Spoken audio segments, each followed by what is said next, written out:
নমস্কার বন্ধুরা। প্রত্যেক মানুষকে তার কর্মের ফল অবশ্যই ভোগ করতে হয় এবং সে তার জীবনে যা কিছু করে মৃত্যুর পরে সে তার কর্ম অনুসারে পুনর্জন্ম পায়। কিছু মানুষ কুকুর হয়ে জন্মায়, আবার কেউ ভেড়া বা ছাগল হয়ে। হিন্দু ধর্মগ্রন্থ অনুসারে এই পৃথিবীতে বসবাসকারী সমস্ত মানুষ তাদের কর্ম অনুসারে মৃত্যুর পরে বিভিন্ন যোনিতে জন্মগ্রহণ করে আর তাদের পাপের ফল ভোগ করতে হয়। কিছু ধর্মীয় গ্রন্থে এটাও বলা হয়েছে যে যারা জীবনে অনেক পাপ করে তারা এমন যোনিতে জন্মায় যেটিতে তারা তাদের কষ্ট অন্য কারো সাথে ভাগ করতে পারে না, আবার কারোর সাথে তাদের দুঃখ ভাগ করতে পারে না। বন্ধুরা, আজকের ভিডিওতে আমরা আপনাদের বলবো যেসব কাজ করা মানুষের জীবনে কখনোই উচিত নয়, অন্যথায় তার কুকুরের জন্ম হয় আর সারা জীবন এখানে ওখানে ঘুরে বেরিয়ে কাটে। আর এ সম্পর্কে ভগবান শ্রীকৃষ্ণ বলেছেন মানুষের কি কি পাপ যার কারণে প্রতিটি মানুষই পরের জন্মে কুকুর হয়ে জন্ম নেয়, জানবো এই গল্পের মাধ্যমে। বন্ধুরা, চ্যানেলটি সাবস্ক্রাইব করা না থাকলে চ্যানেলটিকে সাবস্ক্রাইব করুন। বন্ধুরা, একবার যখন দেবী রাধা ভগবান শ্রীকৃষ্ণের সাথে দেখা করতে গিয়েছিলেন এবং ভগবান শ্রীকৃষ্ণকে বলেছিলেন, আজ আমি যখন আপনার সাথে দেখা করতে আসছি তখন দেখলাম একটি কুকুর খাবারের সন্ধানে এখানে ওখানে ঘুরে বেড়াচ্ছিল আর সেখানে এক ব্যক্তি খাবার খাচ্ছিল। তখন কুকুরটি তার কাছে গিয়ে বসলো আর কুকুরটি ভাবতে থাকে যে এখন সে আমাকেও রুটি খাওয়াবে, কিন্তু ওই মানুষটি তার সম্পূর্ণ খাবারই নিজে একাই খেয়ে নেয় আর সে এক টুকরো রুটিও কুকুরটিকে দেয়নি। তারপর কুকুরটি ক্ষুধার্ত হয়ে সেখান থেকে চলে যায়। হে ভগবান, এটা দেখে আমার মনে দুটি প্রশ্ন জাগছে আর আমি চাই আপনি আমার উভয় প্রশ্নের উত্তর দিয়ে আমাকে সন্তুষ্ট করুন। তারপর ভগবান শ্রীকৃষ্ণ হাস্যরত হয়ে বললেন, দেবী রাধা, আপনার মনে যে প্রশ্নই হোক না কেন আমাকে বিনা দ্বিধায় বলুন, আমি অবশ্যই আপনার প্রশ্নের উত্তর দেব। তাই দেবী রাধা বললেন, প্রভু, আমার প্রথম প্রশ্ন হলো কোন পাপের কারণে মানুষ কুকুর হয়ে জন্ম নেয় আর সেই কাজগুলো কি যেগুলো একজন মানুষের জীবনে কখনোই করা উচিত নয়, অন্যথায় তিনি একটি কুকুরের জন্ম নেয়। এবং আমার দ্বিতীয় প্রশ্ন হলো একটি কুকুরকে রুটি খাইয়ে আমরা কোন পুণ্য লাভ করব। তারপর ভগবান শ্রীকৃষ্ণ বললেন, দেবী রাধা, আমি আপনাকে একটি গল্প শোনাবো যা শুনলে আপনি আপনার প্রশ্নের উত্তর পেয়ে যাবেন, কিন্তু গল্পটিকে সম্পূর্ণ মন দিয়ে শুনবেন। দেবী রাধা বললেন, প্রভু, আপনি গল্প শোনান, আমি গল্পটি সম্পূর্ণ মনোযোগ দিয়ে শুনব। ভগবান শ্রীকৃষ্ণ গল্প শোনাতে শুরু করলেন এবং বললেন, এক সময়ের কথা, ভগবান শ্রীরাম যখন সবাই বসেছিলেন ঠিক তখনই তারা একটি কুকুরের কান্না শুনতে পায়। তাই তিনি বৈঠকে উপস্থিত দারোয়ানকে কুকুরটিকে সেখান থেকে তাড়িয়ে দিতে বলেন। তারপর দারোয়ানরা কুকুরের কাছে যায় এবং সেখান থেকে কুকুরটিকে তাড়িয়ে দেয়। কিন্তু তারপর যখন ভগবান শ্রীরাম আবার বৈঠকে বসেন তখন সেই কুকুরটি আবার সেখানে এসে বসে। ভগবান শ্রীরাম সভাতে কিছু বলতে শুরু করার সাথে সাথে কুকুরটি আবার জোরে জোরে কাঁদতে শুরু করে আর এইবারও দারোয়ানরা কুকুরের কাছে যায় এবং তারা তাকে সেখান থেকে তাড়িয়ে দেয়। তখন শ্রীরাম সবাই বসেছিলেন এবং সেই কুকুরটি আবার সেই সবাই ফিরে আসেন আর ঠিক সেই স্থানে বসে জোরে জোরে কান্না করতে থাকে। তাই ভগবান শ্রীরাম মনে মনে ভাবলেন, কেন এই কুকুরটি প্রতিদিন আমার দরবারে এসে কাঁদতে শুরু করে? যদিও কেউ তাকে মারধর করেনি, তাহলে কেন সে প্রতিদিন আমার দরবারে এসে কাঁদে? এই ভেবে ভগবান শ্রীরাম দারোয়ানকে বললেন, ওই কুকুরটিকে আমার দরবারে নিয়ে এসো। তাই দারোয়ান কুকুরের কাছে গিয়ে কুকুরটিকে বলে, তুমি এখানে রোজ এসে কাঁদো কেন? এসো, ভগবান শ্রীরাম তোমাকে তার দরবারে ডেকেছেন। কুকুরটি বলল, হে ঋষি, আমি একটি কুকুর, তাই মন্দির, রাজ দরবার, রান্নাঘর এবং গোয়াল ঘরের মতো পবিত্র স্থানে যাওয়া বারণ। কুকুরদের অপবিত্র বলে বিবেচিত করা হয়। তাই আমি ভগবান শ্রীরামের দরবারে যেতে পারি না। আপনি ভগবানকে গিয়ে বলুন, তিনি যদি আমার সাথে দেখা করতে চান তাহলে তাকে এখানে আসতে হবে, কিন্তু আমি সেখানে যেতে পারবো না।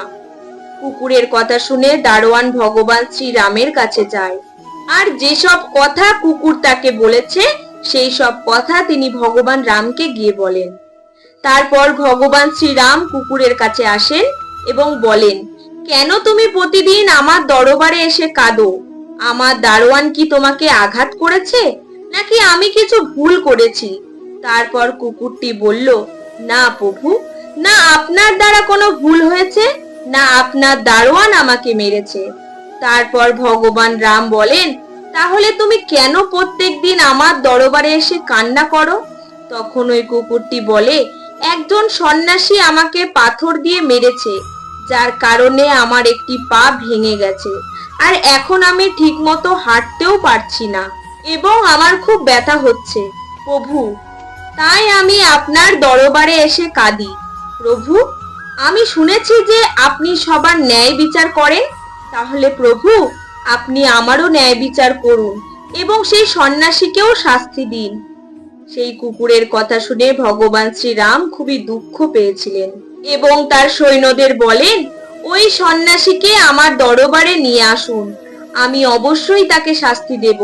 তারপর সৈন্যরা চলে যায় এবং সেই সন্ন্যাসীকে সৈন্যরা শ্রীরামের দরবারে নিয়ে আসেন।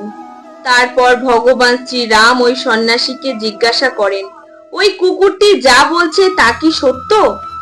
তুমি ওই কুকুরটিকে কি পাথর দিয়ে মেরেছো, যার কারণে ওই কুকুরটি পায়ে আঘাত পেয়েছে? আর ওই কুকুরটি এখন অনেক কষ্টে আছে, সে ঠিকমতো হাঁটতেও পারছে না। সে কি অপরাধ করেছিল যে তুমি তাকে এত কঠিন শাস্তি দিলে, আর ওই কুকুরটির পা ভেঙে গেছে? তারপর সন্ন্যাসী বললেন, হ্যাঁ প্রভু, আমি ভিক্ষা করার জন্য আমার ব্যাগ নিয়ে রাস্তা দিয়ে যাচ্ছিলাম। ওই কুকুর আমার কাছে এসেছিল এবং সে তার লেজ নাড়াতে থাকে এবং আমি তাকে কিছু খেতে না দিতেই সে আমার ভিক্ষার অন্ন ছুঁয়ে ফেলে, এবং যার কারণে আমি রেগে গিয়ে একটি পাথর তুলে মারি, আর পাথরটি অনেক বড় হওয়ায় তার পা ভেঙে যায়। সন্ন্যাসীর কথা শুনে ভগবান শ্রীরাম সন্ন্যাসীর ওপর খুব রেগে যায় আর সন্ন্যাসীকে বললেন, এই কুকুরটি একটি অজ্ঞান প্রাণী, যে তার পেট ভরার জন্য ওই কাজ করেছে।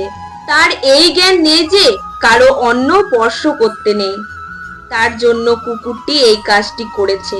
কিন্তু আপনি তো একজন সন্ন্যাসী, আপনার মধ্যে তো জ্ঞান আছে, কোনো জীবকে এভাবে হত্যা করা যায় না, তবু আপনি এই প্রাণীটিকে হত্যা করেছিলেন।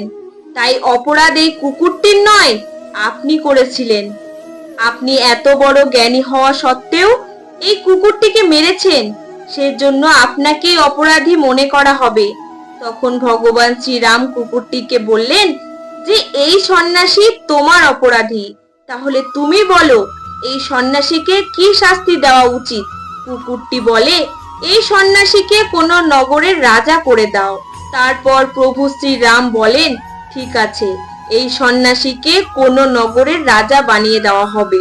তারপর ওই সন্ন্যাসীকে একটি সুন্দর বস্ত্র পরিয়ে একটি ঘোড়ার ওপর চাপিয়ে দেওয়া হয় এবং একটি মহলে তাকে নিয়ে যাওয়া হয়। তারপর সেখানের একটি নগরের রাজা তাকে বানিয়ে দেওয়া হয়।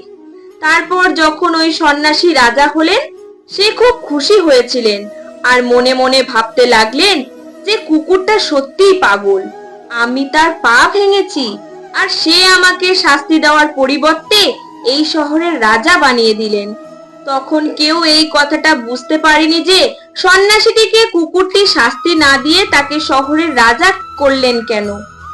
তাই কিছু লোক এই প্রশ্নের উত্তর জানতে ভগবান শ্রীরামের কাছে গেলেন আর প্রভু রামকে জিজ্ঞাসা করতে লাগলেন, প্রভু, এই কুকুর কেন এই সন্ন্যাসীকে শাস্তি না দিয়ে রাজপ্রাসাদের রাজা করলো? যখন ওই সন্ন্যাসী কুকুরটির পা ভেঙে দিয়েছিল, ওই কুকুরটির তো উচিত ছিল সন্ন্যাসীকে শাস্তি দেওয়ার। লোকের এসব কথা শুনে প্রভু শ্রীরাম বললেন, এই প্রশ্নের উত্তর তো তোমাদের ওই কুকুরটিই দিতে পারবে, কেন সে এইরকম করলো। তারপর সব লোকজন ওই কুকুরটির কাছে উপস্থিত হন আর ওই কুকুরটিকে জিজ্ঞাসা করেন, তুমি ওই সন্ন্যাসীর সাথে এমন কেন করলে?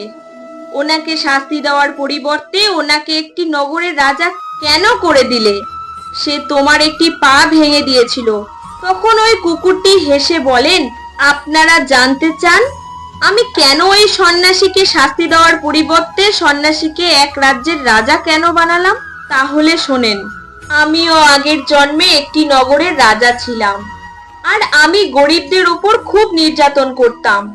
আমার নগরে যত লোকই ছিল সবাই খুবই গরিব ছিল, এবং তারা দিনরাত চাষে কঠোর পরিশ্রম করে যা অন্ন উৎপাদন করতেন সেখান থেকে অর্ধেক অন্ন আমি নিয়ে নিতাম, এবং যে আমায় তাদের অন্ন থেকে অর্ধেক অংশ দিত না তাদের আমার সৈন্যরা অনেক মারধর করত, আর তাদের কষ্টের ধন আমি সব নিয়ে নিতাম।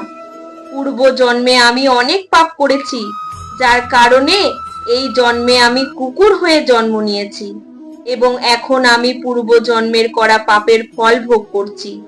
আমি ওই সন্ন্যাসীকে এই কারণেই রাজা বানিয়েছি, যাতে ওই সন্ন্যাসীও পরের জন্মে কুকুর রূপে জন্মগ্রহণ করে, আর তখন সে বুঝতে পারবে কুকুরের জীবনটা ঠিক কেমন, আর নিজের পেট ভর্তি করার জন্য তাকে কি কি করতে হয়, আর অন্ন জোগাড় করতে তাকে কতটা কষ্ট করতে হয়, আর কত লোকজনের কাছে তাকে মার খেতে হয়।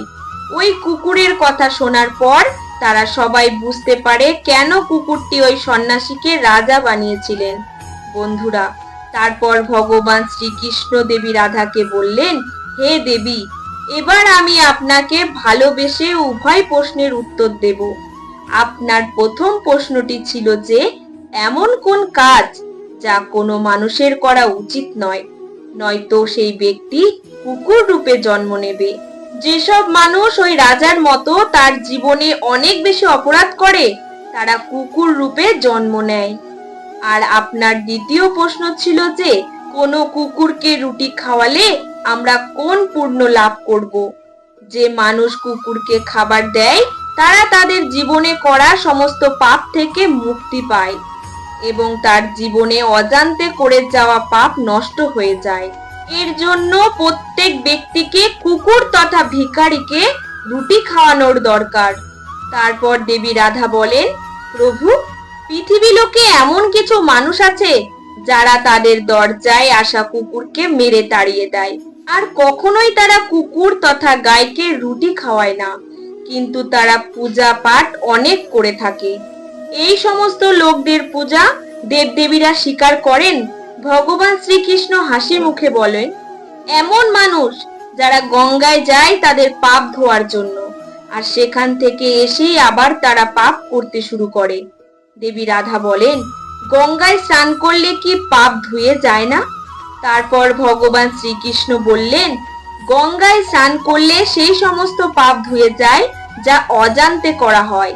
ইচ্ছাকৃতভাবে করা পাপ গঙ্গার জলে ধুয়ে যায় না, এবং গঙ্গা স্নান করলেই কেবল সেই ব্যক্তিরই শুদ্ধ হয় যার মন পরিষ্কার থাকে, এবং যার মনে কোনো মন্দ থাকে না, আর মনে কোনো নোংরা চিন্তা থাকে না, এবং যারা প্রতারণা করে এবং অন্যের বোন এবং অন্য কন্যাদের প্রতি খারাপ নজর দেয় তাদের জন্য গঙ্গা জলে কিছুই হয় না। এমন মানুষই শেষ পর্যন্ত ধ্বংস হয়ে যায়, আর প্রতিটি মানুষ তার কর্মের ফল অবশ্যই পায়। বন্ধুরা, এই গল্পটি আপনাদের কেমন লাগলো কমেন্ট করে জানাবেন, আর ভিডিওটি ভালো লাগলে একটি লাইক করবেন, আর চ্যানেলটিকে সাবস্ক্রাইব করে পাশে থাকবেন। ধন্যবাদ।